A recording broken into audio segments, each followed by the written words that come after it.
2 நாட்களாக கேப்டனுடைய பிறந்த நாளுக்கு வாழ்த்து தெரிவித்த முதலமைச்சர் விஜய் அவர்களுக்கும், எதிர்க்கட்சி தலைவர் உதயநிதி அவர்களுக்கும், அதே போல திமுகவின் தலைவர் அண்ணன் ஸ்டாலின் அவர்களுக்கும், அதிமுகவின் பொதுச் செயலாளர் அண்ணன் எடப்பாடி பழனிசாமி அவர்களுக்கும், அதே போல மருத்துவத்துறையினுடைய அமைச்சர் அருண்ராஜ் அவர்களுக்கும், யாரெல்லாம் கேப்டனுக்கு வாழ்த்து சொன்னீங்களோ அனைவருக்கும் என் பணிவான வணக்கங்களை தெரிவித்துக் கொள்கிறேன்.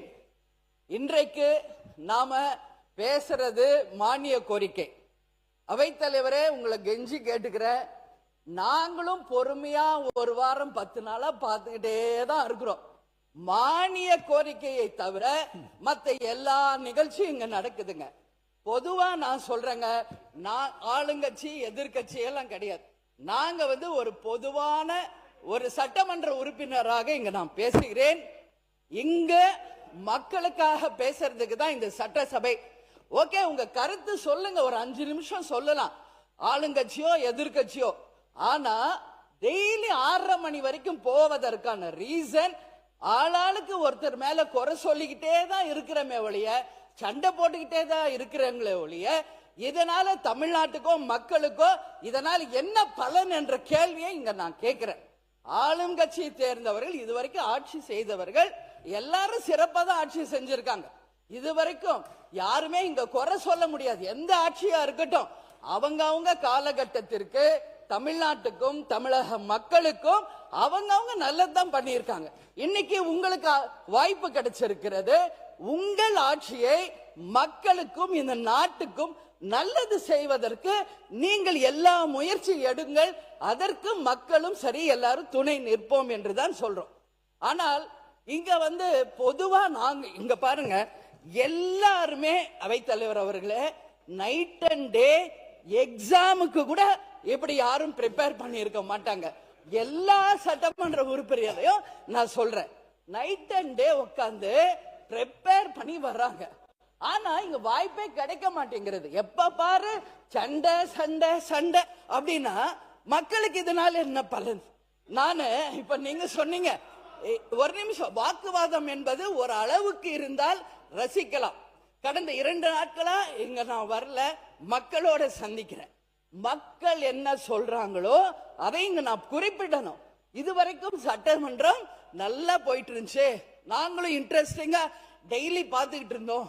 ஆனா ஒரு 3-4 நாளா வெறும் சண்டை தான் போகுதே ஒழிய இதனால யாருக்கு எந்த பலனும் இல்லை.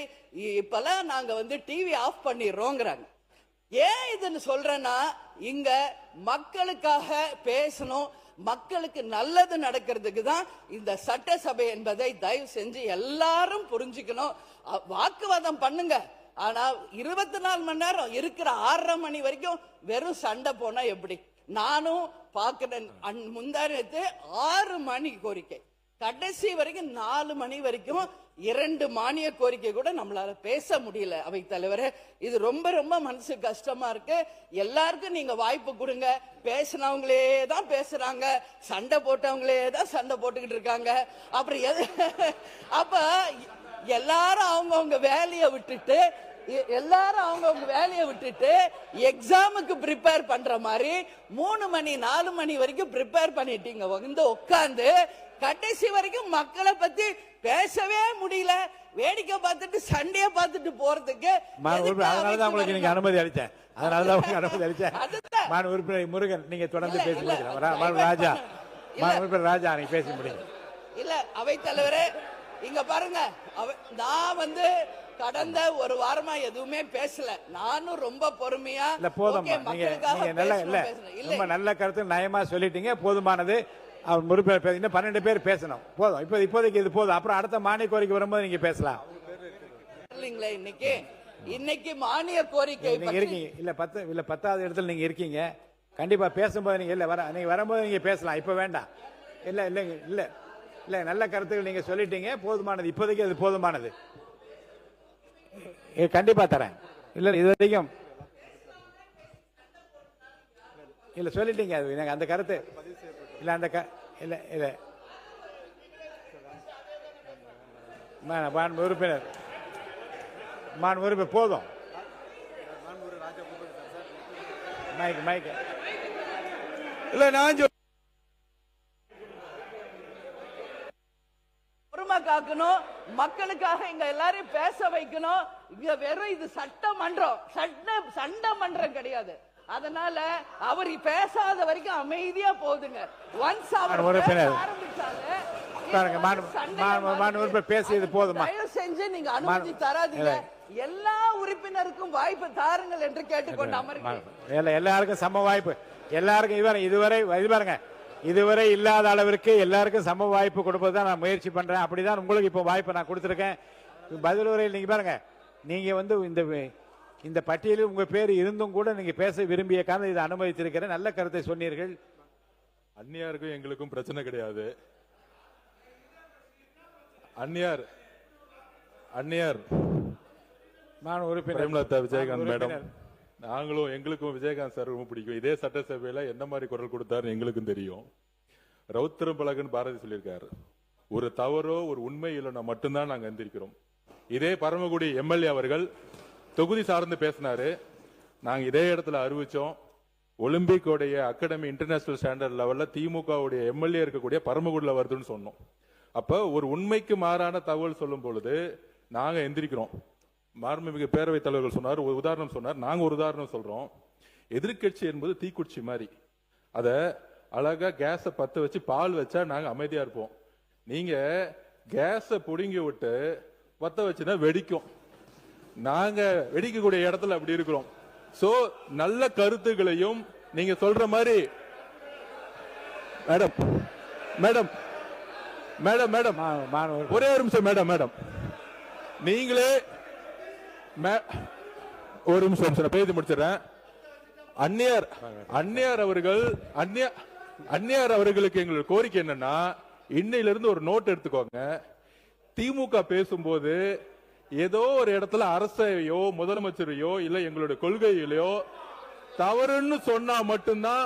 இந்த பாருங்க, இப்ப கூட கத்துறாங்க பாத்தீங்களா? நீங்க சொல்லணும்ல, இப்ப நீங்க சொல்லணும்ல, திமுக ஏன் கத்துறாங்கன்னு கேட்கல. என்ன மட்டும் நீங்க சொன்னீங்கன்னா அது ஏதோ எனக்கு எதிராக ஒரு பிரச்சாரம் பேசுது. உங்களுக்குள்ள பேசிக்குவாங்க, இங்க பார்த்து சொல்லுங்க. இல்ல, அந்நியார் வந்து எப்பயுமே எங்களுக்கு நல்ல பழக்கம். அதனால அந்நியார் அவர்களுக்கு என்ன சொல்லுதுன்னா, எதிர்கட்சிகள் குறைகளையும் பிரச்சனைகளையும் சொல்லட்டும், நாங்கள் பதில் சொல்றோம். ஆனால் 100 நாள் வந்த ஆட்சியை முதலமைச்சர் குறித்தோ இல்ல அமைச்சர்கள் குறித்தோ இல்ல தவறான எங்களோட கொள்கை வந்து தவறான இருக்கிற மாதிரி ஒரு போலி பிரச்சாரம் செய்யும் பொழுது நாங்க எந்திரிக்கிறோம். அதுதான். அப்ப நாங்க என்ன கேக்குறோம்னா, நாங்க ஒரு பதில் கேட்கிறோம். ஆனா நாங்க பேசும்போது அவங்க பதில் கொடுக்க மாட்டேங்கிறாங்க. இப்ப கூட பாருங்க, எதிர்கட்சி தலைவர்கிட்ட ஒரு கேள்வின்னு சொல்ற உடனே எல்லாரும் எந்திரிக்கிறாங்க. அதுதான் பிரச்சனை. சட்டத்துறை அமைச்சர் போதுமா? சட்டத்துறை அமைச்சர் உட்காருங்க. பேரவைத் தலைவர் சட்டத்துறை அமைச்சர் நம்முடைய பேசுங்க. அக்கா அவர்களுக்கு எல்லாருக்கும் சேர்த்து என்னன்னா, எல்லா விஷயத்திற்கும் ஒரு ட்ரிகரிங் பாயிண்ட் இருக்கு. ஏன்னா எல்லா விஷயத்துக்கும் ஒரு ட்ரிகரிங் பாயிண்ட் இருக்கு. எந்த விஷயம் வந்து அதை ட்ரிகர் பண்ணி அதை பேச வைக்கிறதுன்னு இருக்கு. இப்ப மாண்புமிகு உறுப்பினர் அவர்கள் பேசிட்டு இருக்க சொன்னார், அதாவது அறிவாலயத்தை வெள்ளை அடிக்கணும், வாடகைக்கணும். இது நான் வந்து வெளியில பொதுவாக ஒரு மேடையில் பேசிய விஷயம். அதை வந்து இங்கே வந்து அவர் வந்து குறிப்பிடும் பொழுது அதற்கு பதில் சொல்ல வேண்டிய கட்டாயத்தில் நாங்க இருக்கிறோம். ஏன்னா இங்க வந்து அதை நாங்க என்ன சொன்ன, வெளியில பொதுக்கூட்டத்தில் பேசும் பொழுது முரசொலி ட்ரஸ்ட் ஒரு தனி நபருக்குரியது, ஒரு தனி குடும்பத்திற்குரியது. அந்த முரசொலி ட்ரஸ்டில் இருப்பவர்கள் அதை வாடகைக்கு விட்டு வருமானத்தில் பிழைத்துக் கொண்டிருக்கிறார்கள் அப்படின்னு வெளியில பேசி அவர் இங்கே குறிப்பிடும் பொழுது அதற்கு பதில் சொல்ல வேண்டிய கட்டாயத்தில் இருக்கிறோம். அந்த மாதிரி வார்த்தைகளை அவர் தவிர்த்துக்கிட்டால் கண்டிப்பா இது மாதிரியான வாக்குவாதம் வராது. அக்கா அவர்களுக்கு ஒரு பணிவான விஷயம் என்னன்னா, கேப்டன் விஜயகாந்த் அவர்கள் வந்து எதிர்க்கட்சி தலைவராக இருக்க போது அவர் எப்பவுமே நிதானமாக அமைதியாக நேர்மையாக இருக்கக்கூடியவர். எங்களுக்கு எல்லாருக்கும் ரொம்ப பிடிக்கும். அவர் ஒரு விஷயத்துல ட்ரிகர் ஆகி அவர் சீண்டப்பட்டு அவர் எவ்வளவு கோவப்பட்டார்னு எல்லாருக்குமே தெரியும். ஏன்னா அவையில எதை பேசினால் அவர்கள் சீண்டுவார்களோ அது மாதிரி விஷயங்களை பேசும்பொழுது அது பதில் சொல்ல வேண்டிய கட்டாயத்தில் இருக்கும். இப்ப தேவையில்லாம அவர் பேசுறப்ப அது கட்டாயத்தில் இருக்கும். ஏன்னா அமைதியாக இருந்த கேப்டன் அவர்கள் கோவப்பட்டு அவர் வந்து எந்திரிச்சு நின்று அவர் அன்னைக்கு பேசினது அன்னைக்கு இருக்கிற உலகமே பார்த்துச்சு. ஏன் அவரை வந்து சாதாரண பேசல, அன்னைக்கு யாரோ சீண்டும் ஒரு வார்த்தைகளை அவர் குறித்து பேசும் பொழுது அவரையும் மீறி அவர் கோவப்பட்டார். ஏன்னா எப்பயுமே ஒரு லிமிட்டோட என்ன பேசணும் அது பேசாமல் இன்னைக்கு வந்து அறிவாலயத்தை வாடகைக்கு நாங்கள் அதெல்லாம் வந்து நான் வெளியில பேசின விஷயம், பொதுக்கூட்டத்தில் பேசின விஷயம்.